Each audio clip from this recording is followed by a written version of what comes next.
Well, hey guys, what is up? What's going on out there today? Hey, it's Brent Abel here with The Serve, another episode of What's the Right Shot. We're going to look at a half volley today. I'm going to give you a little idea of some technique that I want you to be thinking about. This is the second serve coming in, and the returner is playing, man, just a nasty down low at my feet, and there's the bounce right there, right? So he's coming in, and so shot choice is what?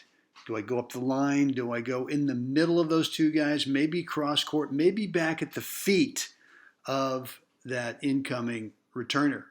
Whatever shot it is, the one thing that you want to be thinking about is that you want to prep your racket. You want to prep your racket. You now, pretty soon, right here, you see this is going to not be a volley, right? I mean, could you volley? Yeah, you could, but here's the problem if you decide to play a volley on this. You've got to reach forward, you got to lunge forward, you're making the geometry even worse for you because you're in closer to the net, you're down low, and what happens is now the geometry is really, really tough. So here's what I want you to be thinking about with this, is prep the racket face, not up high. I see too many players right about here. They've got the racket, they got the tip of the racket up in here, right?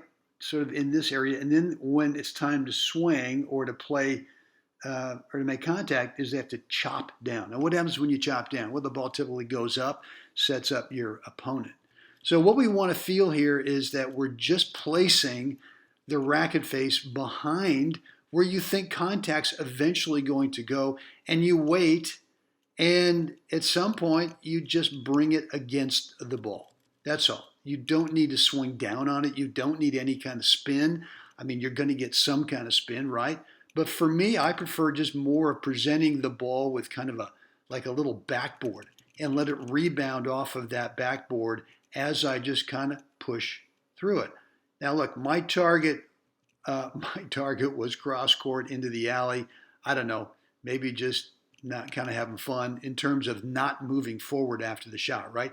Typically what I would tell you to do is to prep the racket behind where you think contact is, and from here just move forward with your feet rather than having to, kind of push your racket through it. I mean, that's part of it. Combination of moving your feet forward to improve your court position, but also meaning that you need less stroke technique, less movement, and from here just go ahead and there you have it.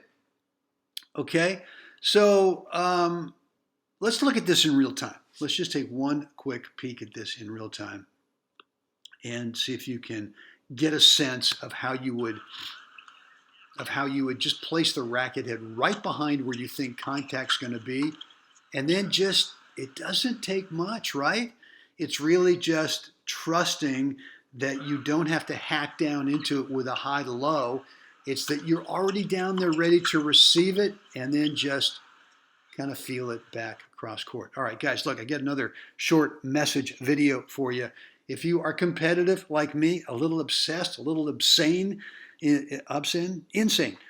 wanting to play better, win matches, then there's a reality that you got to nail. And so hang in there with me for a couple more minutes on this very important Well, message. all right. I have got a quick question for you. Yeah, right there in front of us. Yeah. Are you a competitive tennis player? Meaning, you're playing some tournaments once in a while, maybe some league stuff, or just some serious regular practice matches that you really want to get to win. And yet, there's still some nerves, maybe some anxiety, and just feeling tight from time to time. Especially at the end of the sets or the end of the match where we're just coughing up too many leads. Not saying every time, but it's happening often enough that it's really a concern. Or maybe just not enough belief in those really close singles and or doubles matches. And for me, it was the same thing until I got really serious about the need for training some mental skills. And when I did, a recent 12-month run, 8 USA gold balls in singles and doubles, an ITF World Doubles title in Mallorca, Spain, and currently ranked USA #1 in both singles and doubles, and ranked in the ITF World #3 singles and #1 doubles. And what I've discovered is there are 5 specific mindset skills that I had to habituate on a daily basis. Didn't take much time, maybe 5 minutes a day, But it's really been the missing piece for me in terms of belief and confidence. And not only me, for a lot of my students as well who struggled with, getting tight, getting nervous, blowing leads, and just not getting the win in those really tight matches. What I've got for you is I want to give you one of those mindset skills. It's the 80-20 reality. And if you nail this, I'm telling you, it's gonna make a huge difference in just confidence in your game. There's a link down below. I want you to click it. You'll get immediate access to another video that's going to describe to you what that 80-20 reality is. Right down below, click that link, and I'll see you inside that video.